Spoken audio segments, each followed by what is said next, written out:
2.8, we're going to be talking about compound inequalities and absolute values with both equations and inequalities.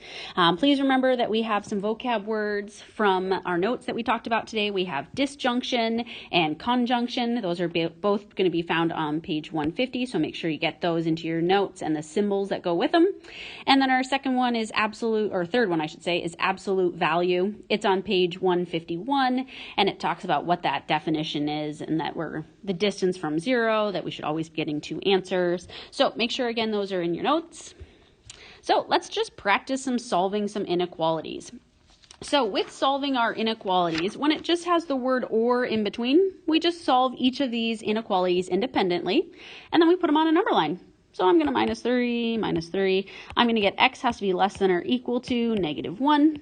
Or, and again, with our or, we can put the union sign in there. Then we have divide by 3, and we would get x is greater than 3. So if we think about a number line, here's -1. We want less than or equal to, and then we'd be at 3, and we want greater than, but not including 3.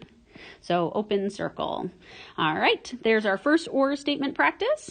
Now here's one with an and. All right, so divide by -2. Remember that when you divide both sides of an inequality by a negative number, the sign flips. So now I have greater than -4. I have and, which again we like to use with our intersection symbol. Solving our second one, we have plus 3, x is less than or equal to 5. So we think about our number line. Here's -4, open circle, greater. Here's 5. We have a closed circle and less than.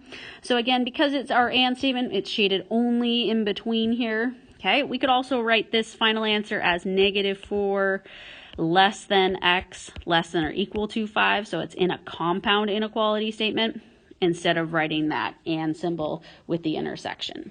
Okay, I personally like this way better just because it shows x is between -4 and 5. All right, let's practice another or one.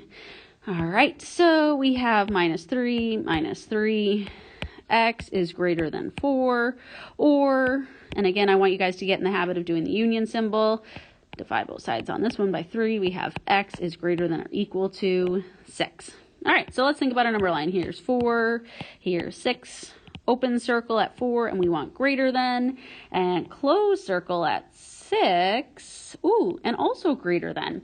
So as we think about what this one really truly means, or means you can have either answer, again, or one or the other. So if you notice, the 4 down here starts not inclusive and goes everything above that, which is already proving this part is in this answer. So when you write this one, you actually only tell me this piece, because the x greater than 4 includes the or bigger than 6 part. That's a piece of it. So we only need to put one inequality. All right, talking about absolute value, the big thing I want to remind you on here, we should get two answers when we're dealing with absolute value, whether it is an equal sign or it's an inequality sign. Okay, so let's go ahead. When we have the absolute value of x minus 7 is equal to 5, we are trying to find the distance from 0 that's 5 above and 5 below. So we're going to set up two equations. That absolute value can be 5 above 0, or that absolute value piece could be 5 below 0. And then you just solve these independently. So add 7, you get x equals 12 as one of your answers. Solve the other one, and you get x equals 2. So again, two answers. All right, on number 2, before you can start thinking above and below 0, you have to isolate this absolute value piece. So you need to first move over this 8. So now I have the absolute value of 6x is equal to 30. Now this whole absolute value piece is 30 spaces from 0, both 30 above and 30 below. So you'd have 6x is equal to 30, and you'd have 6x is equal to -30. So solving those, you should get a positive 5, and you should get a -5. Okay. Let's keep going. This one's a little trickier because you've got lots of stuff going on. So again, keeping in mind you need to get this absolute value piece all by itself before you can start thinking above and below 0. So if you had an equation like 3x minus 4 equals 8 and you were trying to solve for it, you would first add that 4. So do that same rule over here. Let's go ahead and add 4, add 4. So 3 times the absolute value of x plus 6 is equal to 12. Now you'd try to get rid of that 3 out in front. Same here.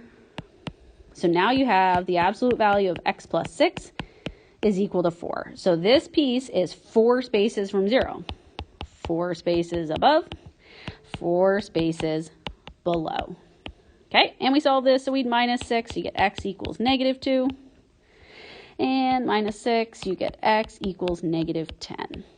Okay, so again, you have to isolate this absolute value piece before you start setting it how many spaces above 0 and how many spaces below 0.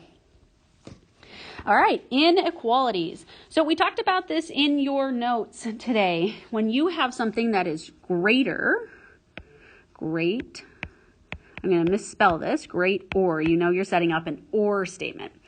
If you have a less than, again, sort of spelling this wrong, that tells you you should be setting up an and statement or an intersection.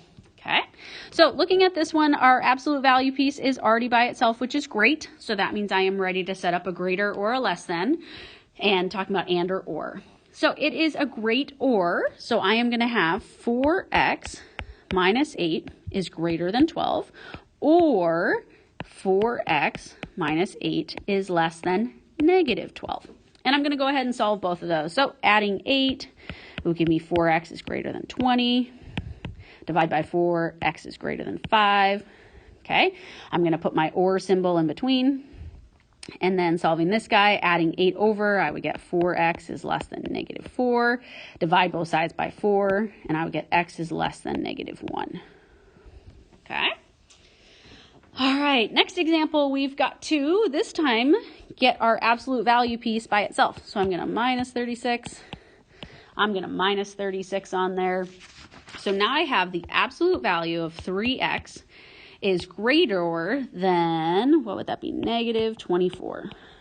Okay, so as I go to set this one up on here, I'm going to have 3x is greater than negative 24. And this negative should be like sort of a red flag to you. What's going on? But we'll come back to that.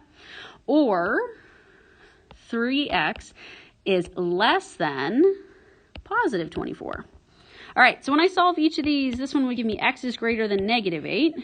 And then again, our union symbol, or x is less than 8. Okay, so let's think about that.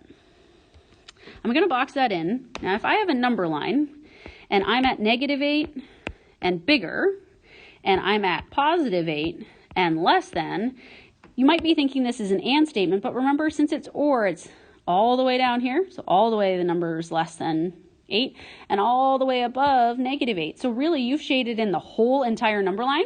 So instead of writing this inequality with an or statement on there, and cross it out, we don't want that, it's actually all real numbers because your whole number line is shaded and it's an or statement, which means it is everything.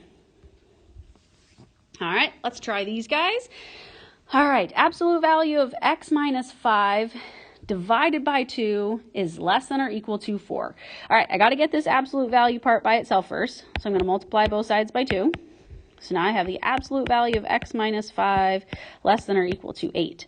All right, less than. So this is an and statement. So when we set up our and statements, we sandwich this absolute value piece in between the positive version and the negative version. And then we just solve. So we're going to add 5 to all the pieces.